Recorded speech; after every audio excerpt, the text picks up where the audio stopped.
Thank you all for coming. Welcome to the Shed.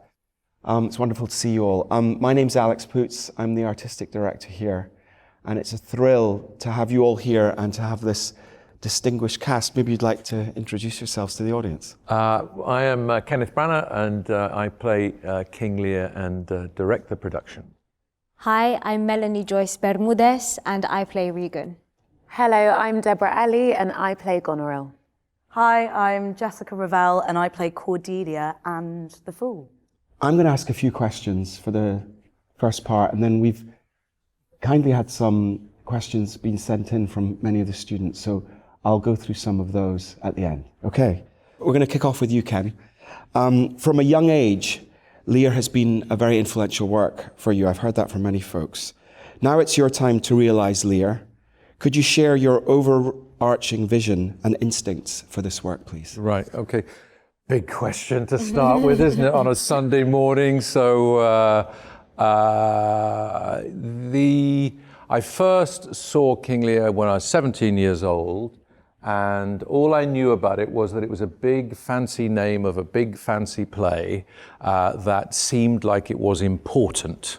That's about as much as I knew. That when people said it, if they knew anything about it, they talked about it like it was Mount Rushmore or something, or Mount Everest or something. It was big and thick and important, and it seemed rather forbidding. I went to see a production, and I was amazed at how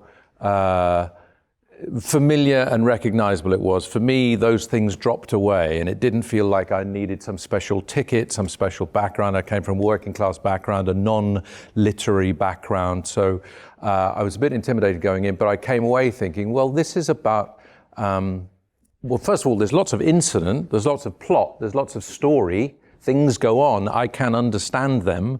There's a beginning, a middle, and an end. And in the middle of it, there's a family that is undergoing this sort of tremendous change in their fortunes. So its size and its so-called importance fell away, but its urgent, familiar, recognizable story about human beings was what I carried away with me. And I suppose it's been since then a way of seeing how can one, and I've been in the play a few times and directed it a couple of times since then, how can one find one's way back to that feeling I had, which was at 17 that it was immediate, that it was powerful, it was surprising, and I was 17, so if it was a play about, supposed to be a play about age, that had no impact on restricting my interest. I was as passionately interested in it at 17 as I am at 63.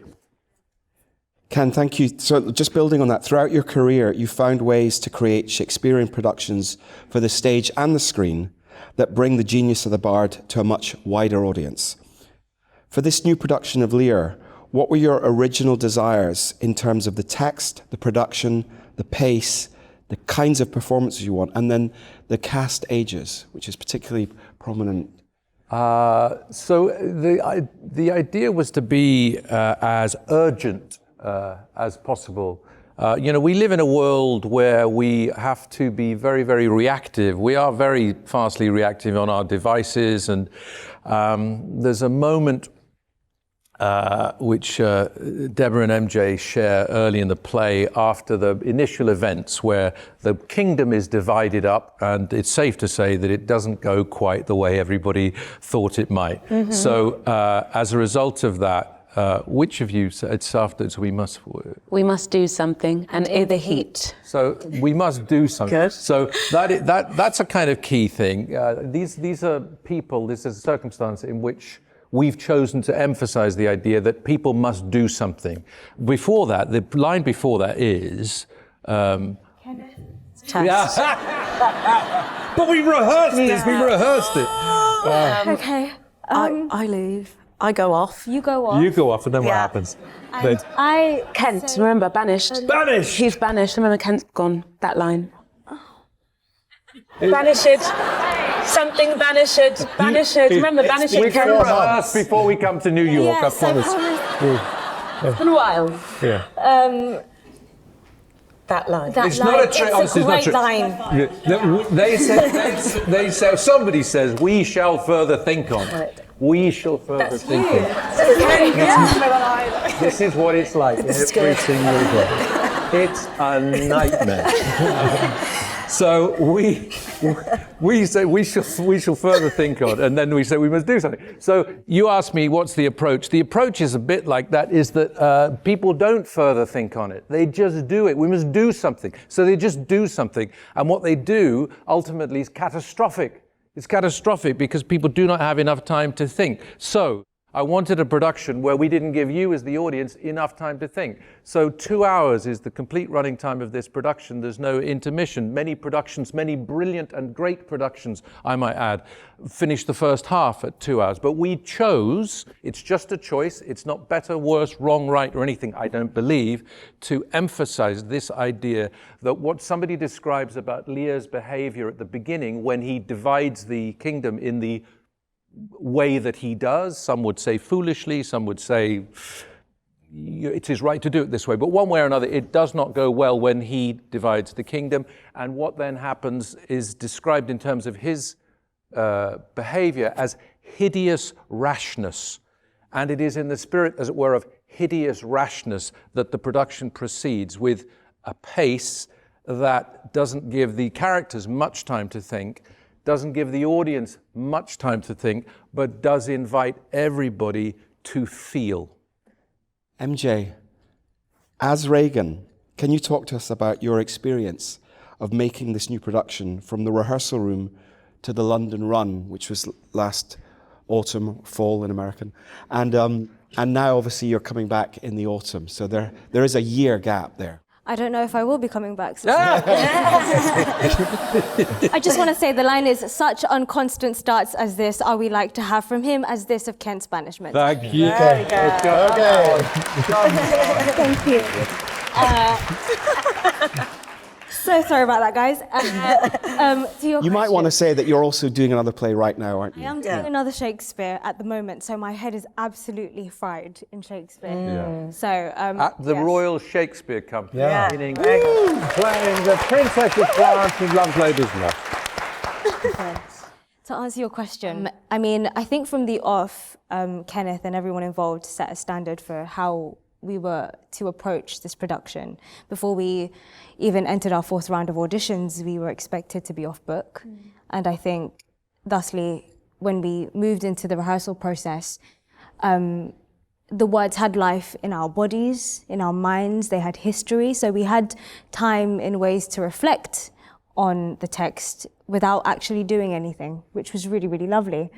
So from the rehearsal process into that, I mean, just based on Regan, it was really lovely to experience her on the page, spend time with her in the body, and as the actor, remove myself from falling into the trap of judging my character, which I think we can often do, especially when you're playing people who, in quotation marks, are considered the evil sisters.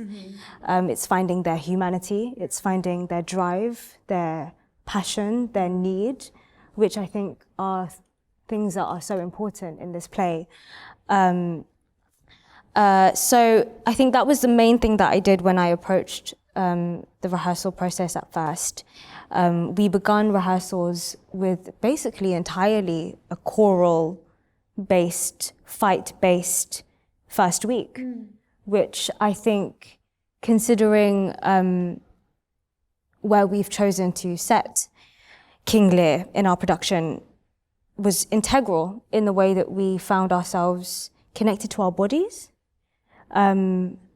We were meeting the physical demands, or close to the physical demands of what the characters we were playing would probably be experiencing, connecting to the elements, connecting to our own spirituality, and just all of that coming together and forming in a way and causing the company to join in that essence was really, really beautiful and something quite rare, because usually in other rehearsal spaces you would have a table read or something, and then you'd approach Shakespeare, as it often is, in an analytical way, which is absolutely fine. Just like Kenneth, I come from a very working class background, so none of that works for me. It just goes in one ear and comes out the other. I need to feel it, I need to experience it.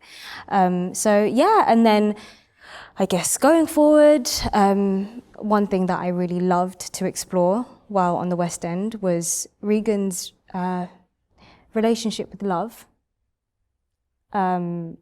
and what that meant to her, especially in the absence of it. Of course, that's subject to interpretation. Yeah, this feeling that she considers could be love, what she believes her relationship with Edmund is. Is it a survival instinct? Is it a genuine desire to feel close to someone? Is it a way of dealing with her daddy issues? What daddy issues? There's none. So I guess I'm excited to see how that evolves and how I interact with that with a different audience, with a new perspective. Yeah, I think that's... It's worth saying, sorry to interrupt, but it's worth saying that the start that MJ talks about was us saying, look, we're in an ancient Britain. This is a world where the experience of the characters is much more one linked more closely to survival. So we're not living in massive castles. We are a society that is still just emerging from being nomads, if you like. So we haven't domesticated animals yet. We don't have tools yet. So the experience of life is survival, is what do you kill, where do you get your shelter. We in fact resisted stuff, so you won't see in the production thrones and crowns even, but you'll see more, and the opening sequence of this sort of warrior ritual that appeals to the elements and to the sort of pagan relationship to the gods. It's not really a Christian play, it's something a little more primitive, was what we chose to address, that this was a play where basic instincts, desires, and human needs would be at the forefront. We were deliberately less sophisticated, just a little less civilized than the play might perhaps be set in some instances. So it was trying to find in our bodies and in a relationship to the earth something that was a little more sort of primal, and that's where we began the investigation. Thank you. Deborah and Jessica, would you have anything to add to MJ's answer about, the experience of making this new production from, getting on book to rehearsal through London and now looking to New York? Yeah, I think for me, I had never began a production off book, actually, because usually some directors ask us not to, they want to discover together. And so I think immediately that demand, it just gave so much room to play immediately, like to not seek permission in any way. Like you just had to, you didn't need the blocking, and eventually, of course, you need to block a show. But it was just so much freedom in that sense, and I think it really did help to kind of inform the way that we wanted to play it as well, where it is in that place of urgency as well. I just feel like, it was just it was a beautiful experience in the way it was set up for us to get to the West End and still continue to discover and to continue to play. Like, I think, it was just a wonderful experience, and very much looking forward to continuing in New York. Yeah, jumping off that, I think when we finished it in London, I was really excited immediately to do it again. And I think it didn't feel like saying goodbye to it quite yet. And I feel like the place, for me personally, that I got to towards the end of the show, things were finally landing. And so I'm really excited to be able to have the opportunity to do it again here. Thank you. Ken, I remember in early conversations that we had, the importance of casting actors. The whole cast are actors not only from RADA, but who are recent graduates, which I'm not sure has been done before, and I'd love to hear more about that. But forging this partnership, both as the chairman, as the acting chairman of RADA, but also yourself as a former graduate of the school, why was that significant to you, that choice for this production in particular? It's worth saying that RADA is not a cult, by the way. It's just a drama school, and we are very chuffed to be in the presence of students from some of the great drama schools of the world. I know this for a fact because I've worked with many of the alumni from the various places that are represented here today. It's also worth saying that Shakespeare is for all. I believe it's for all. I believe entry is free for all. It doesn't belong to any of those institutions or indeed any other way in which you can become an actor, which is all, as far as I'm concerned.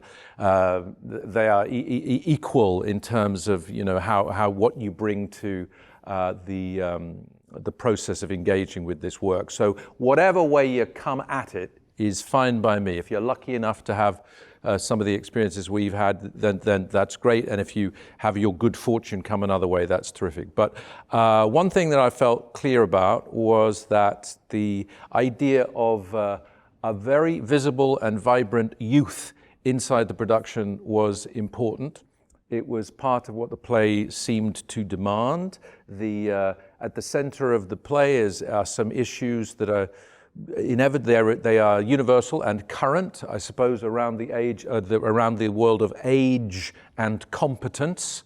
Is there a moment when people are no longer fit to do the job that they are doing? They may think differently to those who are in receipt of, their performance of that job. The age-old issue of sort of the point at which, either in an organization or in a family, responsibility is handed out to the next generation to take care of things. So something about the appetite, the energy of a youthful group would start to do some of what was also intended, which was try to blow away from the experience of King Lear. It's what I started talking about.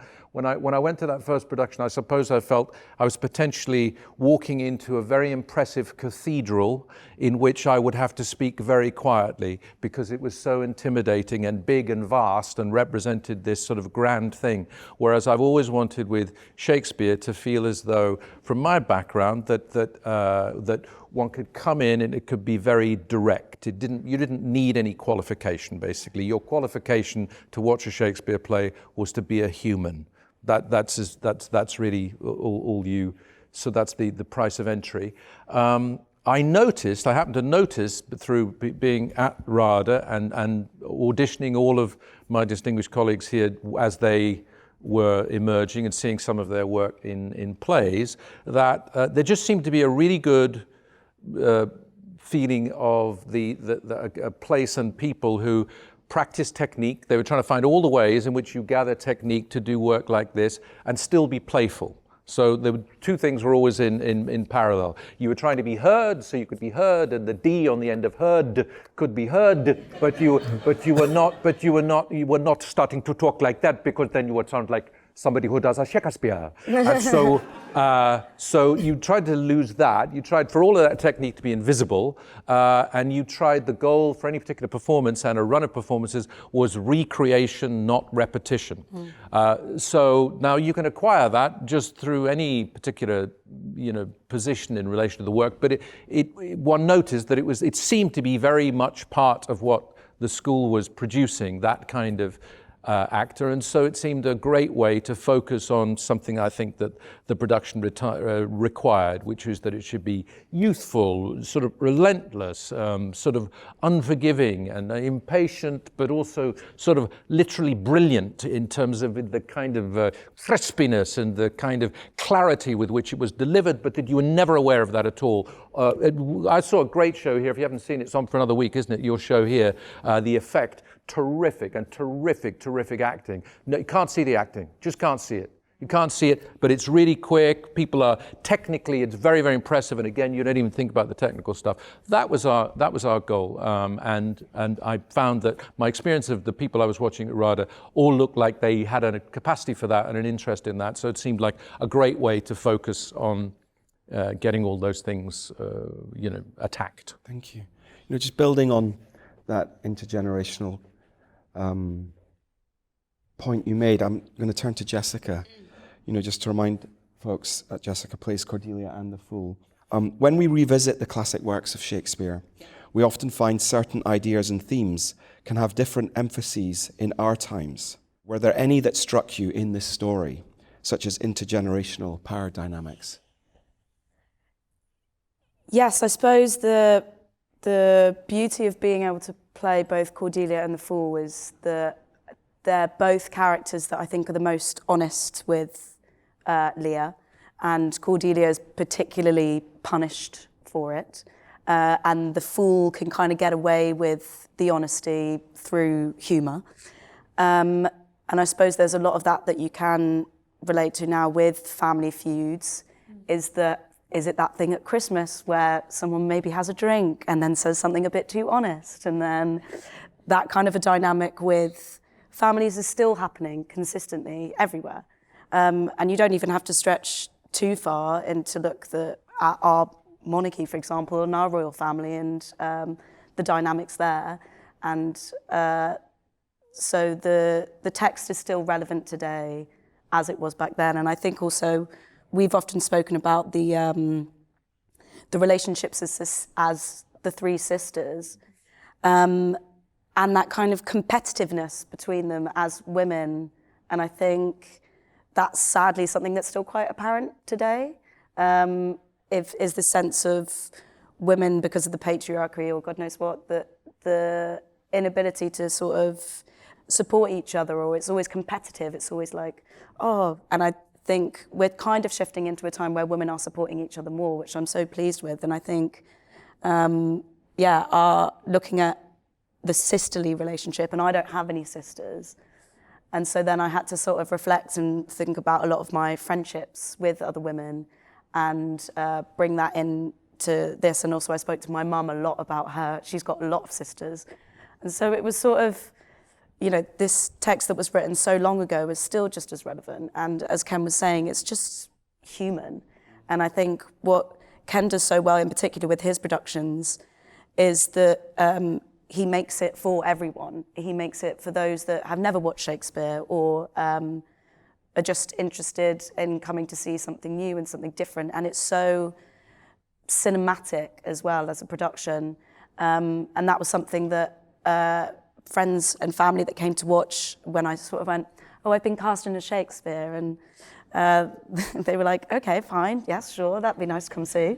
And I was like, no, please, please, please. It's too, I think it was, and the main feedback that we got in particular was that it was so clear. And that for me was such a great goal to achieve, because of what Ken was saying, is that all that text work that we did, and the amount of times that Ken would go, Jessica, it's and I was like, and, and, but you're sort of there and you're going, oh, but does that sound silly? But actually the amount of those tiny tweaks, I think, are so important to do. And it's just a gift then for the audience, and it makes it so much easier for them to comprehend. And I know as an audience member, I want a show where I'm sat at the edge of my seat, but also I'm able to understand what is going on and not get completely swept up and lost in the text. And I think that's what's so exciting about this one, is that we've done all that work and still doing the work, and we'll continue to do it, allow it to be a great, exciting 2-hour show. The thing that what you all did excited me about was the way in which we occasionally, and the audience obviously a complete part of this. They make what we want to try and achieve, or we aspire to anyway, which is that each show is an event, that it's a live event. I always felt as though this was, despite feeling as though it carried this big cultural collateral, King Lear, you feel as though it's got a drum beat behind it all the time. Was that it's what I'd call a kind of kitchen table play, because it's an argument that can go. I always make up silly subtitles for the play, like King Lear or I Overreacted, King Lear or Count to 10, because so much of it is to do with the kind of things you were sort of suggesting. I don't know, Thanksgiving or holidays, where people just say whatever, move the salt. No, you move the salt. You never move the salt. And then it kicks off and it's like 0 to 60. And then, an hour later, people aren't talking to each other. It's not really about the salt, And so that sort of massive jump that says, that then unleashes, you never liked my homework. You always preferred her. You did this stuff that is triggered and ignited by all of this. That's the sort of meat of it. And so we don't want any of the stuff that's to do with old-fashioned language to get in the way. Our job is to scrub that clean so the communication is as clear as possible. Wonderful. Thank you.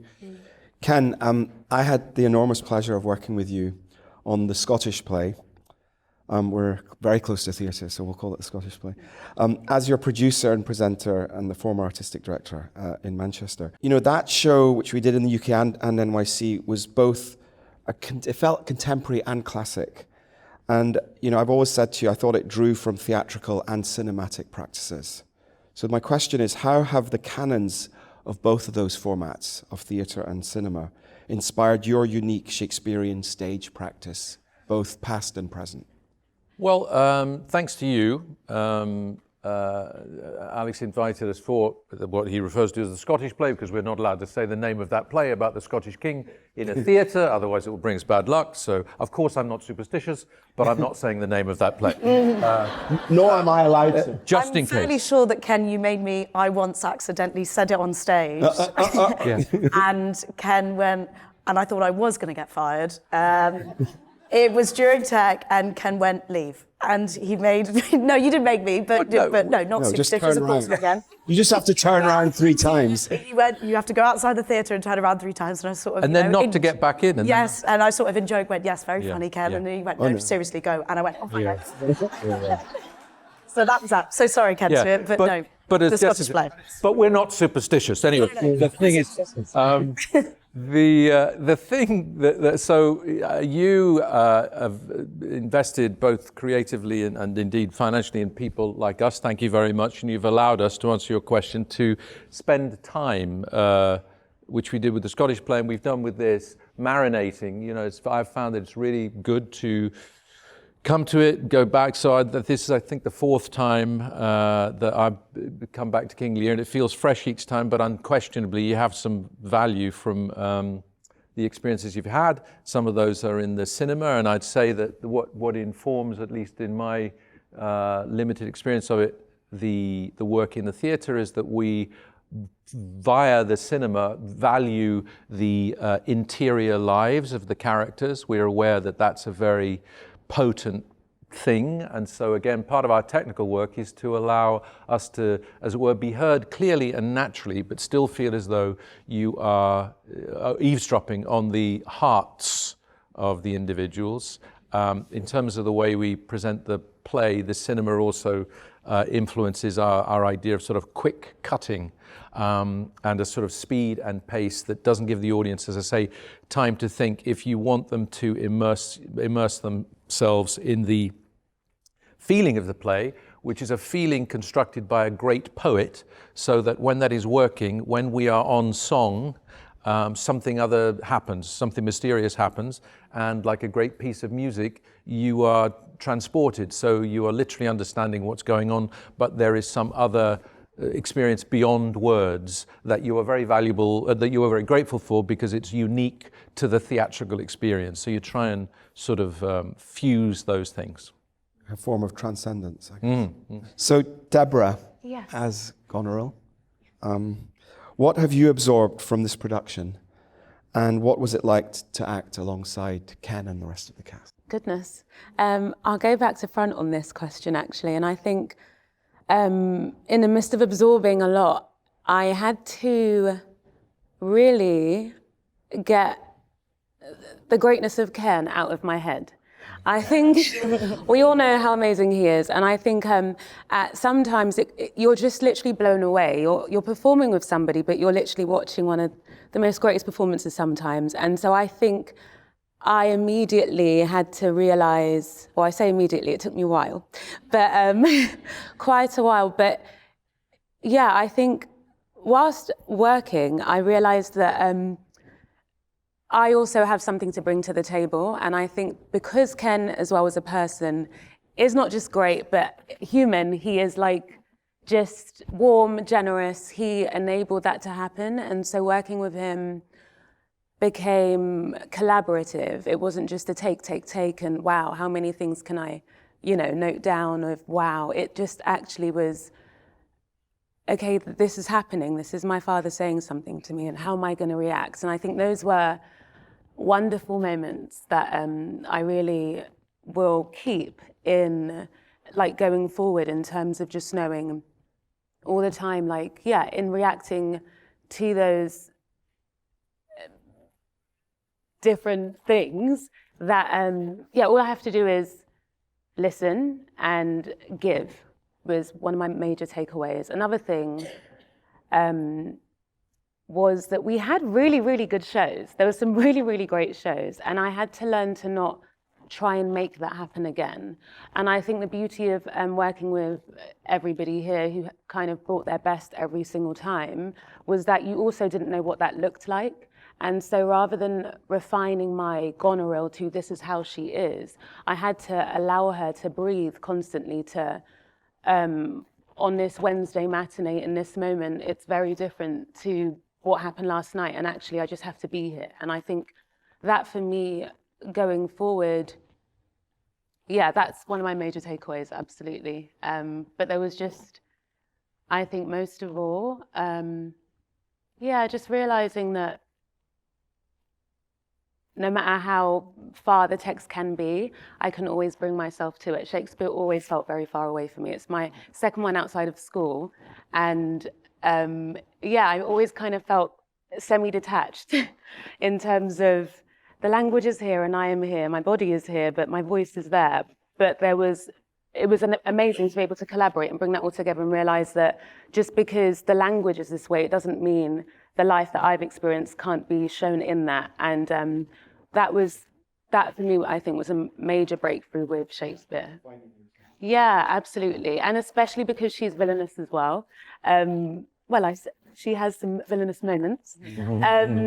You kind of don't want to say you can see yourself in the character because I guess we kind of want to paint ourselves, I wanted to paint myself in a certain way, but actually the more I allowed myself to see that I can do that and I can become that. And this is a response that I can actually make. And then bringing my truth to that, it was, just not judging, as you said earlier, that was really important not to do. And that's another thing for me to take away. Thank you. That was a critical thing, sorry to interrupt, but about the nature of the production. As you'll see, it's pretty spacious, and what the cut of the text that we've done is to do exactly what Deborah was talking about, which was definitively an intention and a hope of mine, which was that I want these individuals, these terrific actors, to bring themselves to the roles. That's where this production hopes to take off each evening, God willing.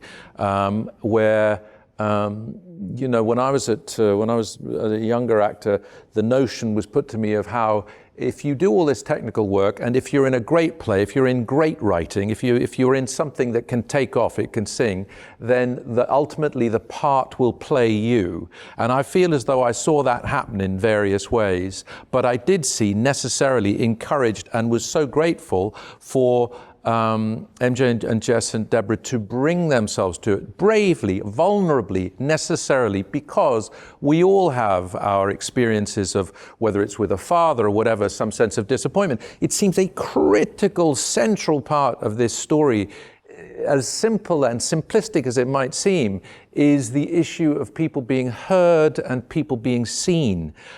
King Lear, although within this very simple story, which has it, when I did a film of Cinderella and was reminded of King Lear, a father, a widowed father and 3 daughters. And this story starts as simply as that, almost like a fairy tale, where we're a minute into the play when it all starts to go wrong, and it's the once upon a time a father decides to divide his kingdom, and he will give each one part of the kingdom to each of his 3 daughters, and the only thing that requires to happen, he says, is for each of you to tell me how much you love me.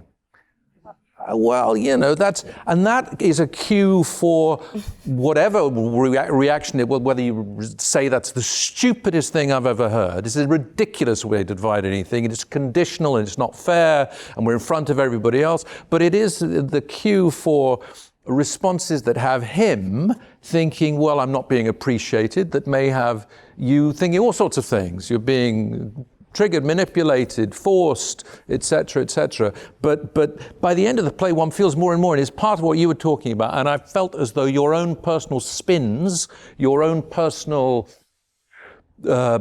connection of soul to the piece would yield this feeling more and more in the play, particularly as miscommunication intensifies, about how how and in what ways and why it is important to be seen or to be heard by people you care about or people you might even say that you love. And yet what appears to be coming from them is the opposite of that quality.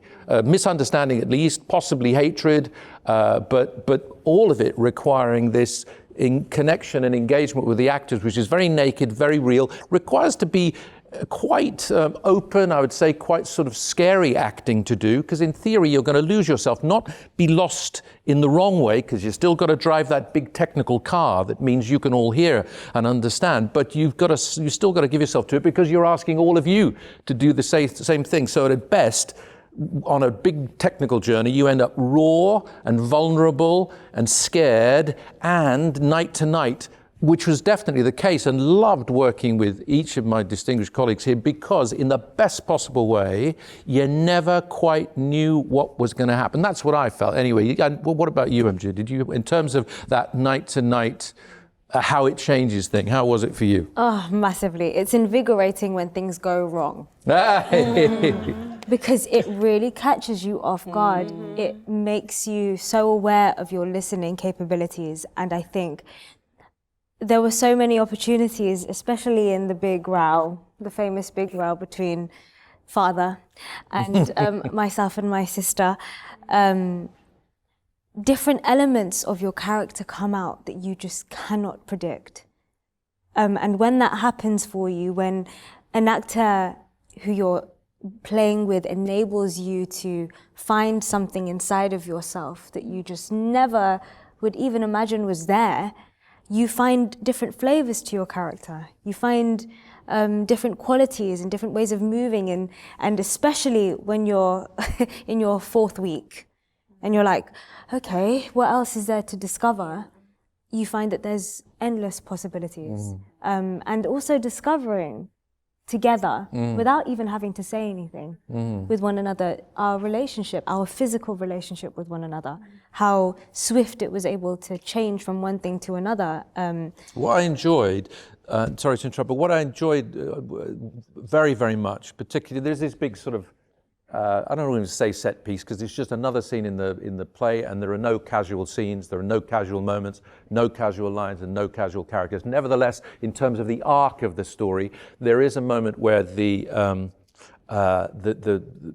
business of what he feels he's been denied is argued about intensely. And one of the things I admired a lot and was grateful for, and whichever direction it came from, was particularly from the pair of you who are in most direct confrontation, and we had it lots in other scenes of ourselves, was moments when the scene would play very quickly, passionately, very loudly, and then maybe even in the course of the same day, that night, for whatever reason, because that's how it landed there, became quieter or whispered or full of pauses. The blocking would change. And what I was really grateful for, back to your question about why would I go with this particular group of actors, it would be the case whether I was working here or wherever I was working in the world. I mean, looking for people who are ready to let go of what they loved last night or even this afternoon. And particularly with stuff like that, as an actor, I speak only for myself. You can get very carried away with, I was rather effective in that shouty bit. Yes, I did.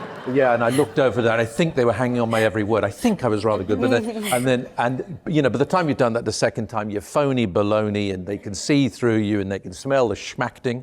And so, so when you're with a group of people who are going, it was fantastic this afternoon, because also we were riding this other mad beast called Shakespeare, who was making us look pretty good. We thought we were quite good, but he really was making us look very good. And it was brilliant. We should do that again. Let's just copy that. And what you didn't do ever, it seemed, and that was I was so grateful for. And I don't know whether this is just that's part of who you are as individuals, or that's where what you've arrived at, or it was part of what we came up with. But people were ready to chuck it all out, as long as it was real in that moment with this group of people this evening, as opposed to trying to, crowbar that in. What did you feel that? Do you agree? Absolutely. I mean, we used to have like little tiffs as well, didn't we?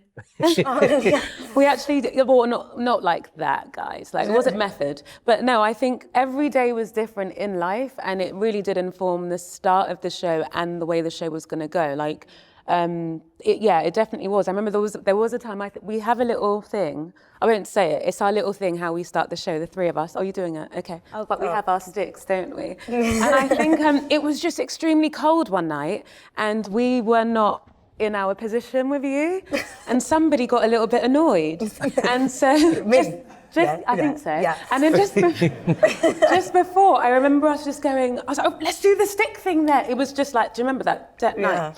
But it was one of the best shows. One of the best, like, it was so odd because we do that to join, but it just literally, I didn't know how we were going to be because we've got our thing that's going to happen, and then obviously we're about to send you off. So it just was like, we took it on there in the best way. I mean, that was a good example, but so I think every night you just never knew, and you were never the same. So of course I can never be the same, and neither were you, and neither. So it just, it was contagious. And the big exciting thing for us is that we bring, I hope this doesn't sound like wildly self-indulgent, but we're bringing all this humbly and excitedly to the great city of New York, where for us it's the next stage in the process. My own sense in watching the effect last night was to be reminded of, I'm not just saying this because you're here, but that New York audiences are very, very quick. My God, they're quick. They're so quick. They're very smart, and they're very emotional as well. That's my in the best possible way. So at least that was my experience. And so we're bringing. We hope to bring this sort of unfinished but highly developed thing that is volatile and is waiting to sort of chemically interact with that, the sort of passionate force that I was a member of last night. There was a very exciting group to be amongst, and my experience of being up the road doing the Scottish play was very much that, from the schools audiences that we had that were wild, absolutely wild, to, frankly, the same unpredictability in terms of reaction as we're trying to career through on stage ourselves. Thank you. Ken, one of the many things that brings this play to life is how you've paced the work, both in terms of the length you've made, but also the kind of performances that you've brought out from the cast. It sits at just under 2 hours, and it does accentuate the cinematic and contemporary interpretation of your Lear. Can you talk more about that interpretation, please? Well, it's more about, as we've been discussing, we choose not to give too much time to consideration. And I think it's an interesting question as to whether, when you experience the play, whether you think that with more time for people, if people took that breath, whether the events of the play would be positively influenced, or whether, in fact, as difficult as it is to handle what happens in the play, people reacting in the heat, hotly with their emotions, is to, however difficult, experience a painful and difficult truth, which is ultimately valuable in a different way. So I always think that we should bring as much intelligence as we can to our analysis of the work, but it's my own view that it's dangerous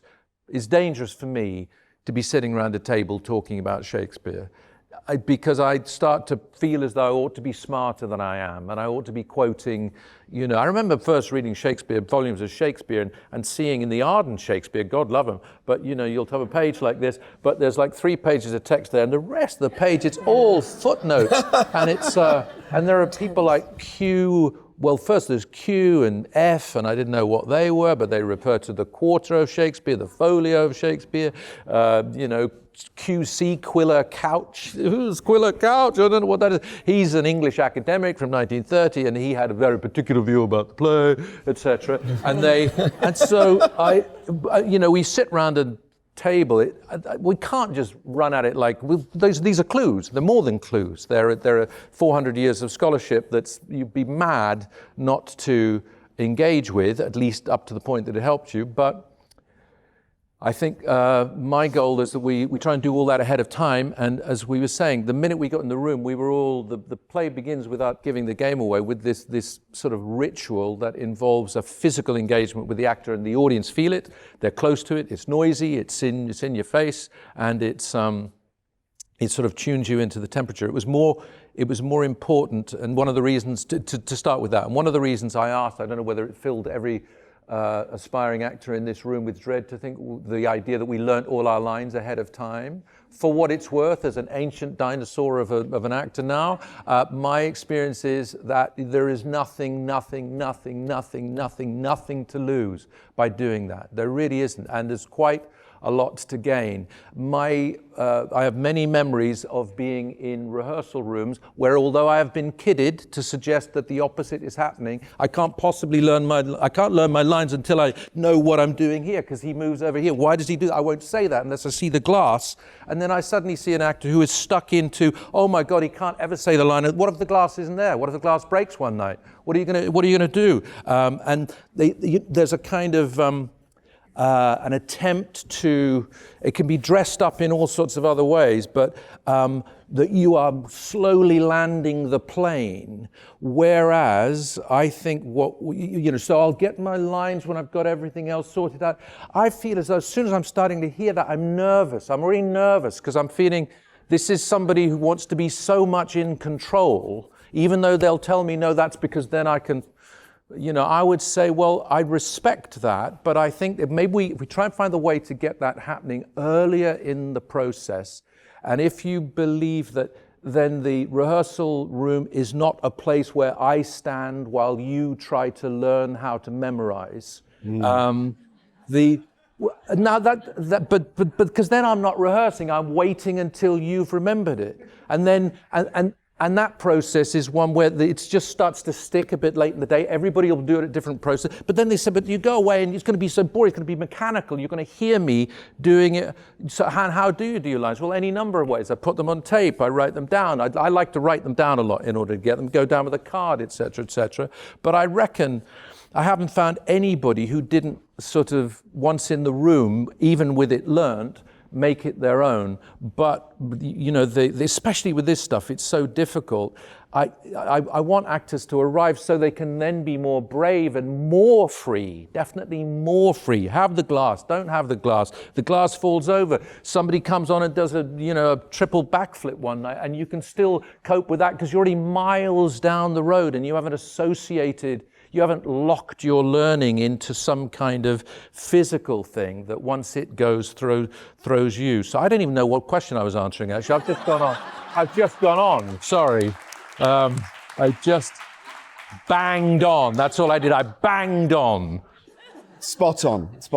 I can say that the play we're running right now, The Effect, by Lucy Prebble, the director Jamie Lloyd insisted on having all four actors off book from day one, had exactly the same and had very similar feelings to what you've just described. And that's a very different kind of play. It's 400 years later. But he wanted the freedom of what you're describing because everyone was on the page and knew it. I think, and the interesting thing that you bring up there is that what I'm after in doing that is to empower the actors. It's not they've now joined my cult, but simply that they go, that's all done. So now if we choose to talk about it, and on the whole we choose to explore it through doing, it may not literally be let's start blocking, but it might be. But that with that in the tank, I found people, should they need to talk about it, if we want to talk about it, able to do so. So the goal is you've arrived with a ton of stuff for me already, and my goal is to try and direct you to be the greatest Deborah's Goneril that you can possibly be in the way that you'd like to be, so that it's more about getting the maximum out of you. So it's trying to find a way to do it that allows that to happen as soon as possible. But it's definitely to get the most out of the actors, and also have the actors own it earlier and be alive and right there in the collaboration from day one. Thank you. Before we move to some questions which we've received from the audience, I'd like to end with a question for you, Jessica, and just remind everyone, as Cordelia and the Fool, how did playing your roles change or solidify your perceptions of these roles? That is a good question. How did it change? I think it definitely was playing the Fool in particular, and Ken and I had a few conversations about comedy in general, and I think in the rehearsal rooms playing the Fool, there was only a certain amount of people that was obviously able to see it, and so it kind of, the jokes, all the things that you found funny in the first week, you sort of thought, well, that will work this week as well, but obviously it's the same people looking bored back at you, like, yeah, that's fine. And so I think it was ready, it got to a point where the show was really ready for an audience, and I think it needed that. And I think it took some time, especially as the Fool, and there was times where I thought, I'm going to do something completely different tonight. It wasn't necessarily thought, it'd be like, I don't know, you and I would be playing and something would happen, and then I'd get a laugh, and I thought, smash that, yeah, great. And then I had to learn pretty quickly, as we were sort of saying earlier as well, is that then that evening or then the next day is that not doing it with that same intention, or just because it worked, because I said it that one time in that certain way. So that changed for me as an actor, but I suppose as characters as well, I really started to, I think, pity both the characters, and in particular Cordelia, and that relationship that she has with her father. Of I think I'm a believer that they all love their dad, but that banishment scene at the beginning and how thrown away she is just so sad for someone that obviously loves her father so much, but is maybe just as stubborn as him. And so when asked, can tell me how much you love me, I'd sort of think, well, I'd like to ask Dad that same question, see what he would respond, because I think it would be a similar outcome. And I think the pity, for Cordelia, but then also I won't do any spoilers, but then the pity for the Fool as well, of like the absolute undevoted loyalty that the Fool has to the King is a similar one to Cordelia, and just bit by bit, everyone was kind of sort of saying, they were like, oh, I really feel for the Fool, and I was like, me too. But we sort of said it was quite pet-like, their relationship, as this sort of like, the Fool felt like the King's dog in a bizarre way of complete undevoted love, and constantly sticking by him in the midst of storms and everything.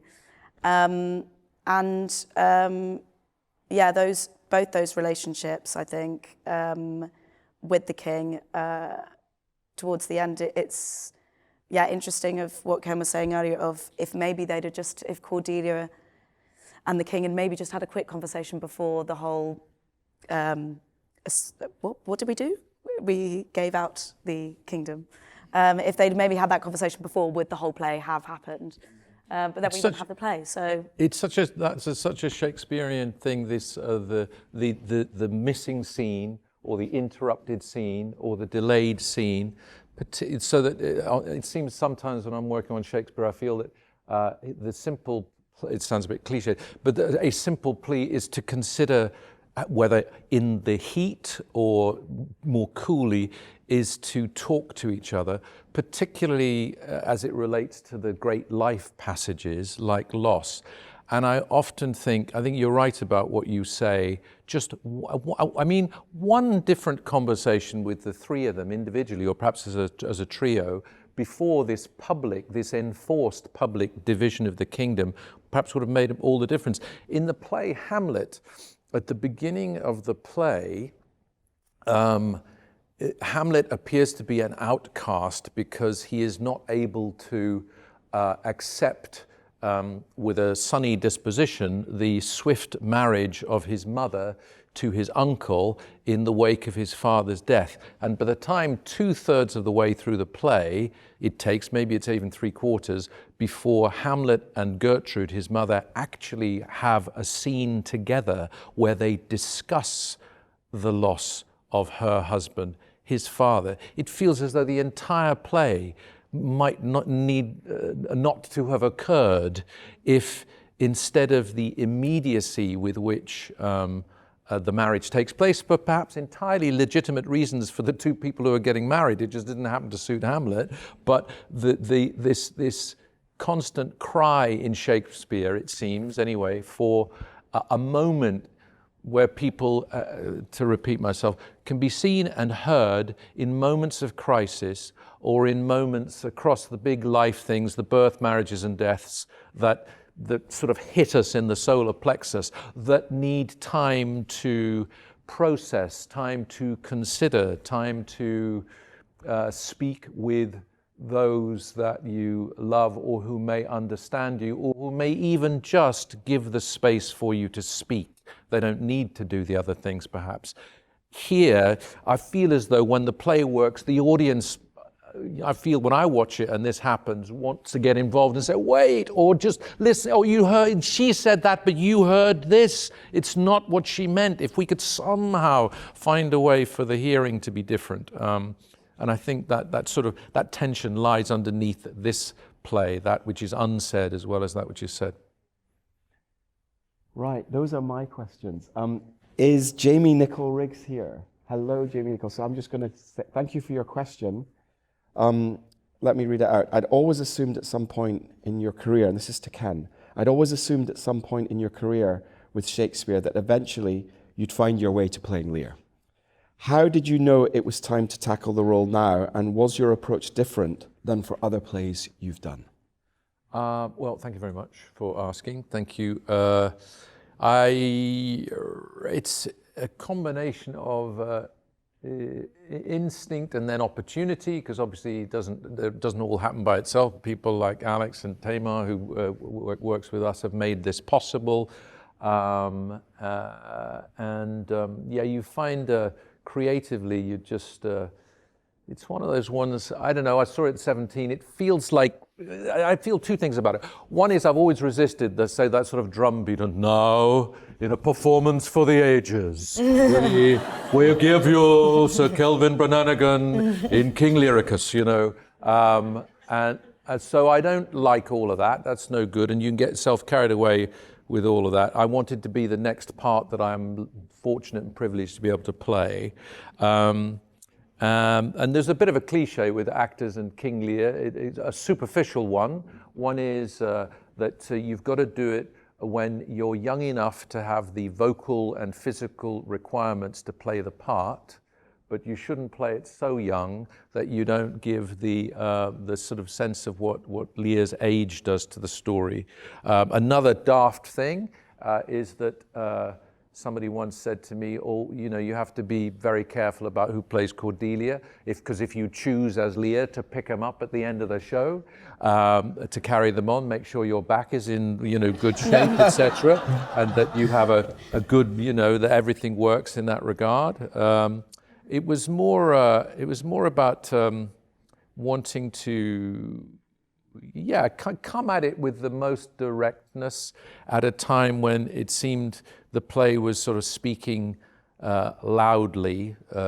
It's always been a very immediate and urgent play for me. When I first saw it, I opened the program. I got a student standby ticket for the Royal Shakespeare Company's production directed by Trevor Nunn in 1977 with Donald Sinden playing King Lear.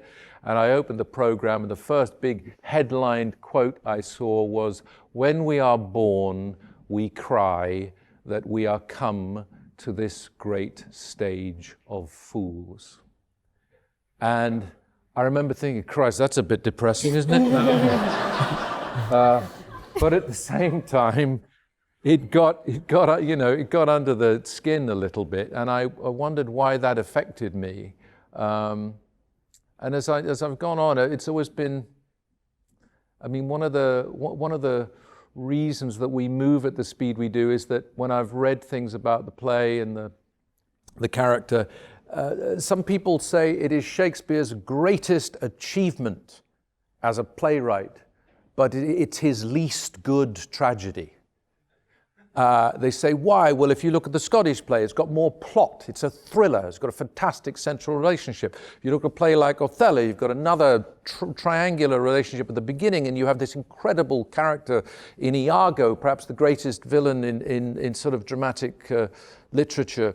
Hamlet is a more direct revenge melodrama, but in King Lear, as some would say unkindly, you've got this idiot at the beginning of the play who says, I'm going to give everything up. Tell me how he loved me. Tell me how much you love me. Tell me how much I'm going to give the most to the person who said they love me the most, which doesn't seem very mature, does it? So you think, well, what's the great tragic arc there that takes a pillock all the way through to being wise? And it seems to be that journey, could this be the journey for human beings? Please say it isn't, is that we need to lose everything.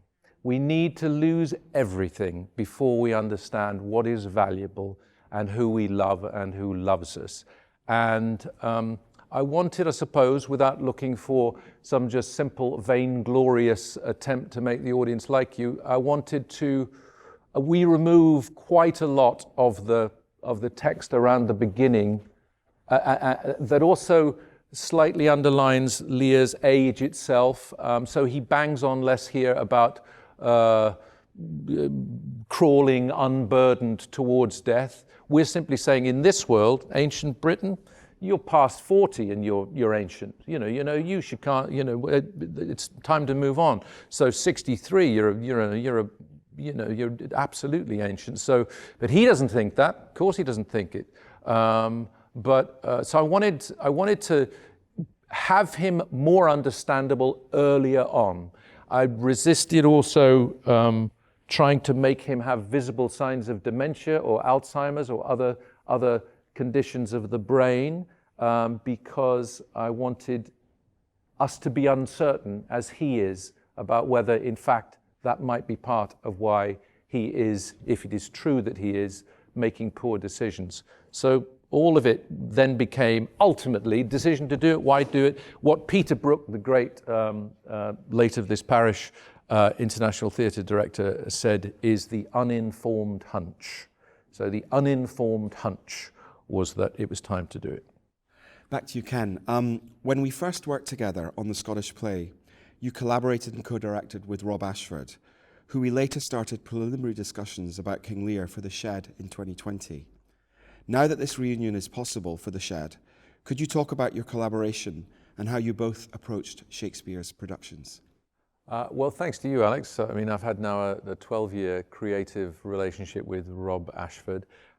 We've co-directed a number of Shakespeare's together, the Scottish play at the Park Avenue Armoury and Shakespeare's Winter's Tale and Romeo and Juliet, and a conversation about many Shakespeare plays has ensued, including the one you were kind enough to offer us to come and work on at the Shed in 2020. We know that things changed for the world at that point, but it's always been a conversation that is ongoing. And now it's an exciting triumvirate between Lucy Skilbeck, who was a phenomenal associate director with us in the West End when we did the show, and Rob's ability to now join us, free from his other commitments, means that I think we've got three very, very concentrated minds that look to develop what Lucy in London and Rob across many productions has now done, which is to find this immediate and urgent and involving way, an emotional way to tell the stories that Shakespeare gives us, concentrating, I think, on the emotional center as far as we can judge that, but particularly with Rob's special gifts, the visual staging of the plays, I think, is something that we've developed a really good language for that fuses my history in cinema with Rob's incredible choreographic gifts. So I think a punchy, visually exciting show is now going to be further enhanced with Rob coming back to his natural place amongst us as we continue to try and find the most real and most immediate versions of Shakespeare. Thank you, Ken. I think we've got time for two more questions. So I've got one for you, you three. Why did you want to be involved? And I beg your pardon. This is from Joseph Cutler. Hello, Joseph. Hi. Thank you, Joseph. And you're an acting student, correct? Yeah. So, why did you want to be involved in this production, and what has been the most challenging and rewarding part about bringing this script to life? And it was directed at our 3 daughters. Who would like to go first? Shall I pick one? Yeah. Okay, MJ. Okay. And this is why I should keep my mouth closed. No. The idea of playing Regan didn't even spring to mind. I just graduated barely from drama school. And so Regan seemed someone who I probably would embody in 10, 15, 20 years. And I think to link back to the choice of being selected in a younger cast of people, I can only speak for myself, but I think often young people are viewed as flimsy and careless, but the women that I grew up around are nothing short of empowered, concise, direct women who are in survival mode all of the time.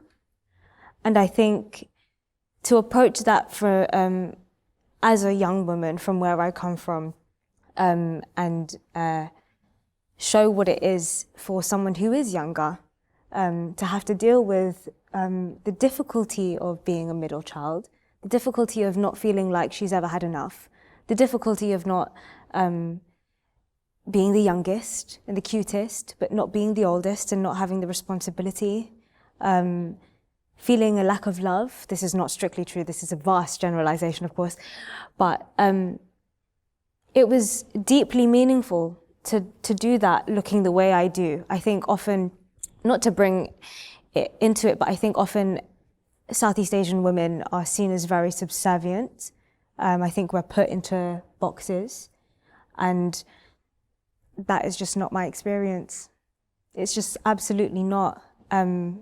I believe myself and my mother and my ancestors and all the women who came before me to be such deep thinking, strong, complicated women who often need a bit of love. And I think that's what Regan needs, but there's no time for it. There's no time for love, there's no time for feeling, there's no time for sitting. You just need to eat, otherwise you get ate. And she's not trying to get ate. She's trying to eat. She's trying to build her empire and have for herself what she always feels like she has been denied. And so that was really, really exciting and important. I think I can only speak for myself, but I know that Deborah and I, when we often came out of stage door, people would go, "Oh, they're so evil." They're just so evil. And you're like, oh, I think they're just trying to survive. I think they're doing what any other person would do given the circumstances that they've been dealt. Yeah. And I think it's really important to do that. I think the separation between the sisters, and of course, we have our own philosophies about our characters.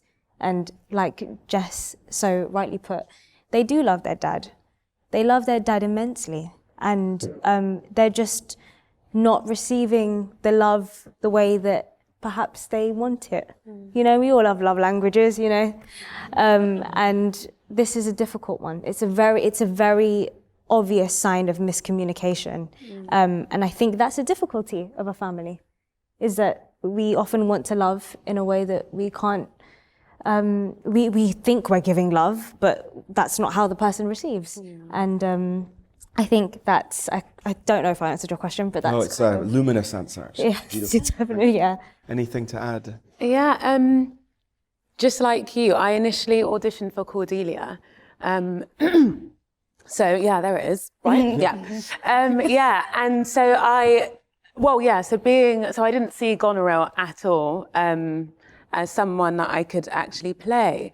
So being able to have that opportunity to me was similar to you as well. I feel like I went to theatre, aspired to be in it, but didn't see myself in it. And so playing Goneril was just such a big deal to be the big sister of the pack, and go on this journey of showing strength and yet so much vulnerability. Like I think Goneril is, goodness me, I really do feel she didn't want to do half the things she did, but she just didn't have that one thing, which was, well, in my interpretation, she really just wanted Daddy to love her, you know? And I think it led her down this spiral of destroying everything around her, including her sister. Wow. And and then herself. Oh, I mean, it's a classic. It's a classic, They know.